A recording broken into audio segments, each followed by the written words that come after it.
We shall see. I'm going to move to our first segment. Joining us via Skype is Scott Dworkin. He's the lead investigator at the Democratic Coalition. Welcome, Scott. Hey, Carrie, how are you? Doing well. How about yourself? Doing good. Great. Scott, I understand that your work at the Democratic Coalition is to impeach President Trump. Do you think that the recent arrest of Roger Stone is a step towards your goal?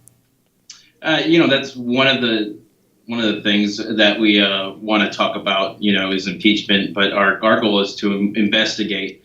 We've been on the Russia beat and other things.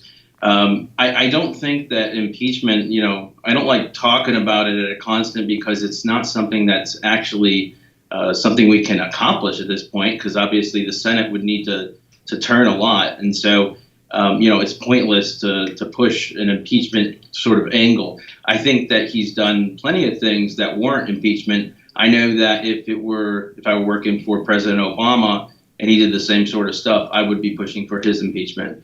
I don't think that I'm not sure if anything is going to really push Republicans over the edge with Roger Stone. Now, if there's a conspiracy angle, I think that a lot of Republicans might turn around, but I'm not sure if impeachment will be the way that he would leave office. I don't think that'll happen.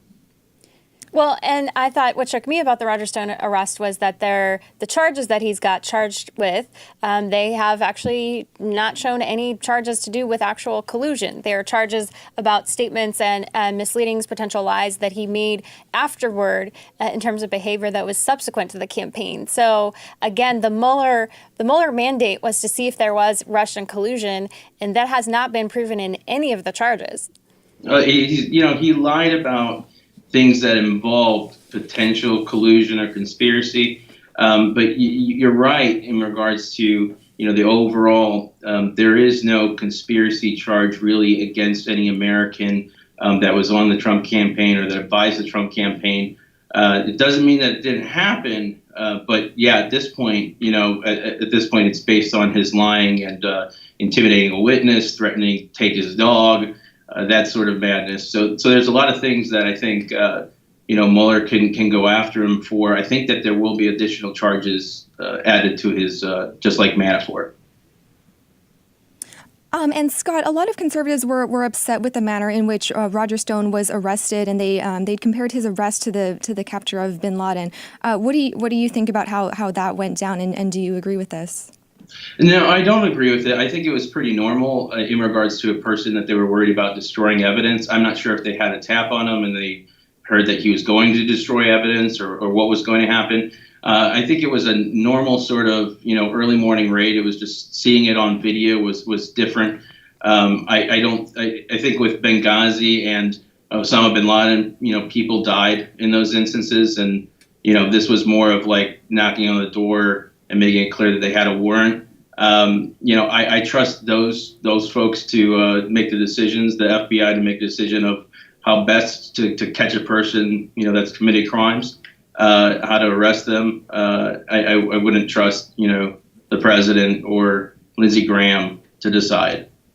Scott, so I'm all for investigation. I'm all for transparency, but I want to get your thoughts on what I keep seeing over and over in the mainstream media. There's this pattern, this rush to judgment, this assumption of guilt, this presumption of guilt instead of presumption of innocence upon which our nation's entire history is built, going back to common law with the Magna Carta in the 1100s. So it seems that that's been thrown out the window when I see, for example, ABC News had to remove one of its most senior, seasoned, decorated investigative reporters, Brian Ross, because of sloppy, biased reporting against the president. You had BuzzFeed having the Mueller probe, which never says a peep, comes out and says, hey, BuzzFeed, this is a wrong story. You have CNN demoting people away from investigations. Do you think that there is this bias that somehow these norms of presumption of innocence have been done away with?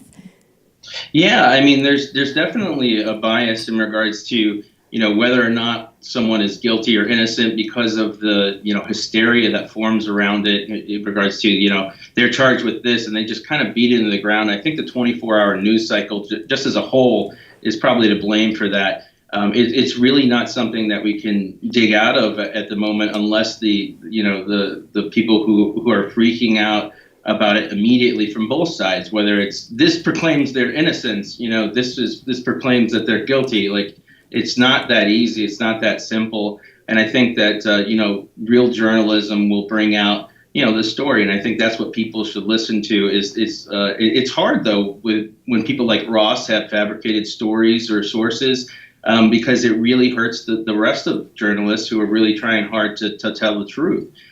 So I think it's a mixed bag, but there's definitely a lot of risk with it. I think people have to use their best judgment and use multiple sources. That's one of the keys here, is to see, multiple news agencies. But again, with the BuzzFeed thing, I'm not sure what was wrong about the reporting. They still stand by it, but it's not a good look when Mueller spends a Friday night sending a statement, one of the longer statements he's ever had and more clear statements that he's ever had, saying that parts of it were materially wrong. So that's not a good look. We need the public to be able to trust journalists, and I think we need to figure out a way to filter out bias, and opinion versus fact and news. Hey, you sound very reasonable to me in that respect. There was a Pew poll that just came out in January showing that 73% of Republicans don't believe that the mainstream media understands them. And I think that this is a big reason why you have conservatives upset at the mainstream media for their bias. Right. And it's tough. I mean, I'm from North Carolina and Ohio. And, I go back home and folks will be like, oh, you worked with MSNBC, you're not on our side, like that kind of stuff. And I can see where it's coming from, because there is definitely, bias on both sides. Like there's conservative news organizations and there's liberal. But I think we need to go back to the, reporting the news and not the punditry, not 15 people sitting around the desk at CNN. Like they need to go back to reporting the actual news, not pop culture at a constant. We need to see what's happening in Syria. We need to see what's happening in Iraq, Afghanistan, overseas. We need to see what's happening, due to the shutdown and those stories. So I think it needs to be real journalism and not just opinion. It comes down to that, just in my opinion. Hey, I'm with you. Talk to your fellow Democrats. I will. Thank you, Scott Dworkin. Thank you. I thought that was a